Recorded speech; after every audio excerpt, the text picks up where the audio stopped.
So, Governor, and you all have heard all the considerable accomplishments that did not come easy of Governor Wilson. So, PRI is going to award you the Baroness Thatcher Liberty Award. It is done in honor of the legacy of Margaret Thatcher and for the principles that she stood for of freedom and personal responsibility. And we've all seen, from welfare reform to freeing the California economy to class size reduction to providing evaluation based on merit rather than race and gender. All these things show how the governor exemplifies those principles. And indeed, you also exemplify an adage of Mrs. Thatcher's, which is, don't follow the crowd, let the crowd follow you. And that is exactly what you did. So it is with great pleasure that we present to you the Baroness Thatcher Liberty Award. Beautiful.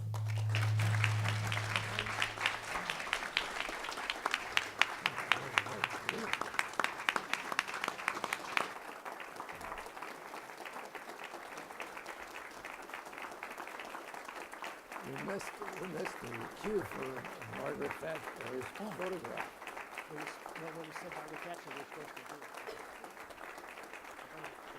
By the way, we do have a personal moment with Mrs. Thatcher and the governor. If we could just quickly cue up that photo. I'm going to put this to the side. Yeah.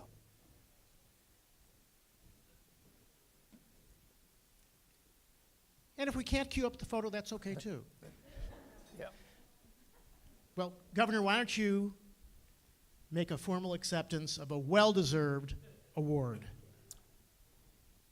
Dan, thank you, and Sally, and Margaret, the Baroness Thatcher. Let me just say, are there any questions?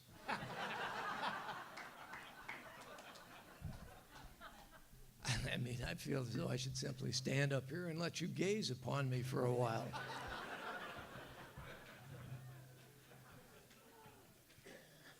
This has been an extraordinary evening for me, and it is particularly gratifying for me to receive this award from PRI and to receive the Baroness Thatcher Award.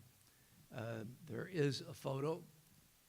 It's one that we were pleased to have taken when we were guests at the flat in London that was occupied by Lady Thatcher and her husband Dennis. Delightful host and hostess, but she was the Iron Lady. So I am particularly pleased and grateful and honored by receiving this award because I thought so highly of her. I mean, this was a lady with the guts of a lion. She was absolutely terrific. Now,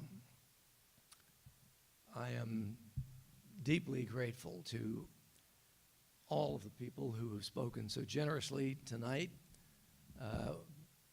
I must say, Darrell Issa, who did a great job as the chairman of the Oversight Committee, opened a lot of things that people didn't want open, caused a lot of reforms. And George Schultz, talking about someone else as being congratulated for public service, my God, this is a man that they didn't know what the word meant until he had served 3 different offices on a cabinet for 3 different presidents. But what I will tell you is that PRI is special. And many of you here know that. You've been with this organization for a very long time.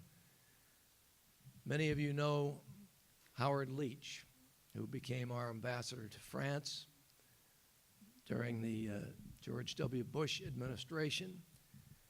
I recall his saying, and I thought he captured it very well. He said, PRI is not the largest of conservative think tanks. But it is certainly one of the very best, and he said, they fight so much above their weight. And that's true. Always has been. And part of it is, of course, just the inexhaustible energy of Sally Pipes.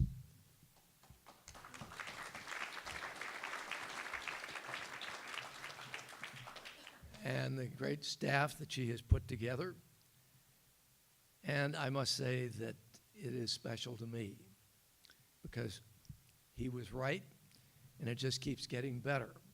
But there's never been a greater need for the kind of thing that they do, taking with great energy, with missionary zeal, the lessons that people need. We've got to educate this populace. If they knew what in the hell's happening to their state, they'd do something about it, and by God, that's our job, to see that they do. But they've done a terrific job. Now let me say something about the people sitting on this stage. They are a remarkable collection of talents. And speaking of courage, you've heard that they all labored in a climate in which their boss was not exactly held in warm regard by the other side. We weren't seeking warmth. It would have been nice. Hell, I'd been happy with it. We just wanted compliance, and damn quick. No, we think that the easiest thing is to know what it is that you want to do with the office, why you want to hold it. And then the next thing is, once you've spelled it out clearly, is find people with the talent, the ability, the courage to make good on all of the obligations that we should recognize are not all going to be achieved by spending more money. To the contrary, we believe in people who have great good sense in the private sector, who pay the bills as taxpayers, and who left to their devices far more than they have been at all levels of government, are going to give us the kind of economy and the kind of personal freedom that no other people has ever so enjoyed. So I have a great debt of gratitude to these folks sitting here. As you may have guessed, I didn't always make it. In fact, never, it seems, did I make it easy. I thank them for their incredible loyalty because it wasn't always fun. There was blood all over the floor the first 2 years. And when Willie Brown said, this was the ultimate compliment, he said, some of you folks are wondering why I am carrying Pete Wilson's water. He said, you may not like the guy, but he's no fool. And this is as good as it's going to get, so damn it, vote for it. And with that, he did, and all the green lights went up. My friends, it has been a privilege beyond my ability to express my appreciation, my gratitude for having been privileged to serve in the roles that I have had. And I don't know how in the hell it got to be 85. Doesn't seem possible. And somehow it keeps going by faster and faster. So you youngsters, take advantage, but because it passes quickly. But if you all, I hope, enjoy the kind of support that I have had, and the feeling, the sense of purpose has been mentioned many times, but the feeling of being able to get up in the morning and go to work knowing that you're going to be doing something useful most days, something that is good, and working with people for whom you have a profound respect and affection. That's about as good as it gets. I see several people in this audience who do that every day in the private sector. I see my friend Don Bren, another old jarhead. But there are many. So thank you for being here tonight. There's one person whom you've heard, but not yet seen. And I'm going to ask her to come up here.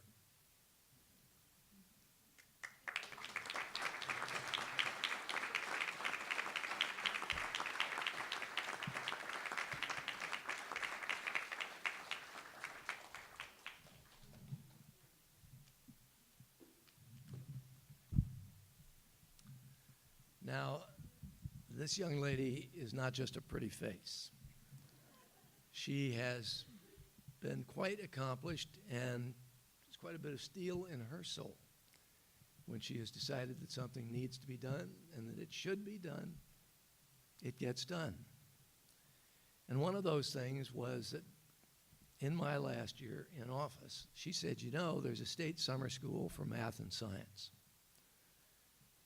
Or, excuse me, there should be a state summer school for math and science, just as there is a state summer school for the arts. And I said, you're right. We should have that so that kids in high school who have demonstrated some interest in and some competence in math and science and the other disciplines that lead to an engineering career, they should have an opportunity to really test that in a kind of a residential program where they're with, honest to God, professors dealing with real problems. She said, that's what we're going to do. Now, I shouldn't have been surprised. She was a graduate of Stanford, Phi Beta Kappa. She not only was the one with the idea, but she, after founding this, essentially, became the chair for over 10 years. And how many kids have now gone through this? Oh, tens of thousands. Tens of thousands of young, many of them.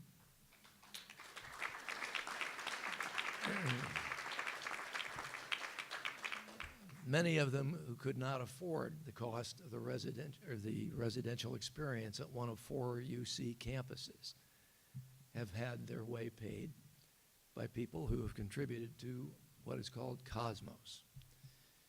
But she's also been on the Caltech board for, 23 years? She has been on as a result of the Caltech board, she's been on the JPL committee. For those of you who follow space a little bit, that's the Jet Propulsion Lab. They work with NASA, getting to the Mars with a rover and now a probe. She has been on the nominating committee for them. She has been on a private company board with great experience, was the nominating chairman there as well. So this is a girl who's got ideas and the energy to make them happen. And I've been privileged to tag along. But in addition to all of that, she has an entertainment side. She is a girl singer. Now, don't get your hopes up because she's not going to do it tonight. That's the sad news. The good news is I'm not either. I never did have the talent. But what we are going to do is, in thanking PRI and thanking all of you for supporting PRI, and let me thank you, so many of you, for the personal support that you have given Gail and me. I'm deeply touched, as the old gag goes, not quite as much as you've been touched, but you have my sincere gratitude. It has been a wonderful set of experiences, and I thank you for it. One of the other accomplishments, of course, is that she has been the mother of my 2 stepsons, one of whom is a deputy DA up in Mammoth, and the other, showing alarming signs of trying to follow in his stepfather's footsteps, is with us tonight, my younger son, Philip, who just made me very proud. It was not a winning race, but he ran for my old assembly seat. And people said, don't even try to get the endorsement of the county committee. It's impossible because you've got to get 2/3 of all 50 members. He did it and became the leading Republican vote getter. The problem was that under this damn top 2 thing that we have got to get rid of, Yes. the other 2 Democrats, 6 Republicans, not a good thing to do. One of the Democrats had the interesting name of Elizabeth Warren. She'll probably pay for that later. But in any case, thank you for being here, and I thought it only fitting. We made this interesting discovery as we were flying back and forth when I was in the Senate, that on these long transcontinental flights, Gail started amusing herself by devising lyrics to Broadway tunes. We've violated copyright many times, obviously. However, I thought they were very clever, and so when I no longer had fundraisers, and incidentally, yes, I'm 85, although really what I was going to say is, having had so many birthdays for money for so long, don't you think I look pretty good for a guy who's 189? But what we discovered was that when she would sing, well, the first time we tried this, she sang first, and then I gave a speech. Nope. I said, I think maybe we should reverse it. I'll give the speech, and then you sing, and then we leave. That's what's going to happen tonight. So I persuaded her about, 15 years ago, to make a CD. And we've given a lot of those out to people like you who have been friends and supporters. So tonight we're just going to play one song from that CD. And it has a message, sort of like what Darrell said. He said, take some time. You're owed a pleasant retirement. Hell, I don't want a retirement. I haven't flunked, I've just never enrolled. So what we're going to do is hear my favorite from that CD. It's a song called Ring Them Bells. And it really means that you're lucky enough to live in a free country. Make sure that the sacrifice of people who preserved your freedom is not just respected, but the best tribute that we can give those veterans, including the ones that are in foreign cemeteries, is to make clear, as we do in the museum, which is an institution of learning for future generations, that they should never take their freedom for granted. So enjoy every day. Make this the best state that you can, because we've been infinitely blessed in so many ways. Actually, what we're suffering are self-inflicted wounds, and we've got to educate the next generation of voters so that we can reverse it and make California all that it can and should be. Now, let's ring them bells.